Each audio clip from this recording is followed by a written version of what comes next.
অবশেষে বন্ধুরা কানপুর টেস্টের ঘটনাটা নিয়ে বাংলাদেশের ইমন টাকলা কি বললো? অবশেষে বাংলাদেশের টাইগার ভক্ত রবিকে ইচ্ছে মতো পিটালো ভারতের ভক্তরা।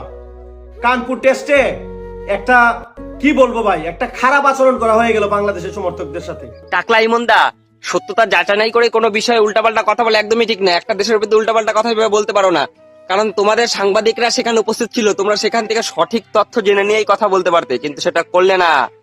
তোমরা নিজেদের খুশি মতো বললে। কানপুর টেস্টে তোমাদের প্লেয়াররা যে পারফরমেন্স করেছে মাঠের বাইরে তার থেকে ভালো পারফরমেন্স করেছে তোমাদের ক্রিকেট ভক্ত মোহাম্মদ রবি। তার পারফরমেন্স খুবই ভালো ছিল, সে অস্কার পুরস্কার পেতে পারতো সেই পারফরমেন্সে।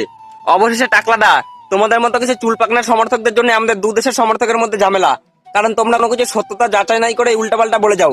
তোমাদের মাথায় শুধু পোকাই কামড়ায় না বলার জন্য, মাথায় যা ঘুরে তাই বলে যাও, সত্যতা প্রমাণ করার প্রয়োজন মনে করো না।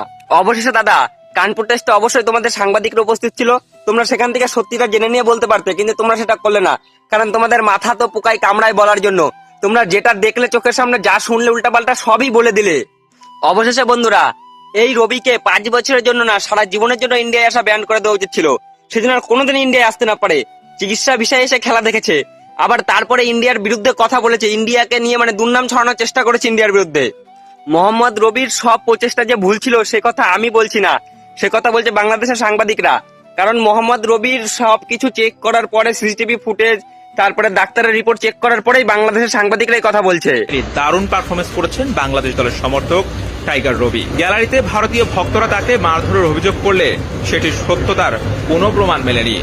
অসুস্থতার যে নাটক তিনি করেছেন তা ছিল একদম নিখুঁত।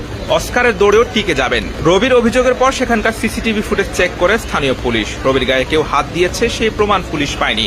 সিসিটিভির ক্যামেরাতেও পুলিশ এমন কিছু খুঁজে পায়নি। শরীরে আঘাতের চিহ্নও নেই। হাসপাতালে নেওয়ার পরে তিনি সুস্থ হয়ে যান, এরপর তাকে স্যালাইন দেওয়া হয়। প্রত্যক্ষদর্শী টিকিট চেকার অজয় গুপ্তা জানান, রবি যেটা অভিযোগ করেছে তেমন কিছুই সেখানে ঘটেনি। ঘটনার সময় আমি সেখানেই ছিলাম। তাকে আমি গ্যালারি থেকে মিডিয়ার গেটের সামনে নিয়ে এসেছি। কেউ তাকে আঘাত করেনি, সে নিজেই পড়ে যায়। পরে পুলিশের সহযোগিতা নিয়ে তাকে আমরা নিয়ে আসি।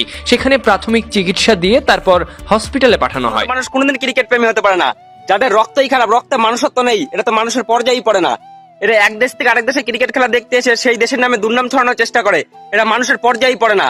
এরা কোনোদিন ক্রিকেট প্রেমী, ক্রিকেট লাভার হতেই পারে না।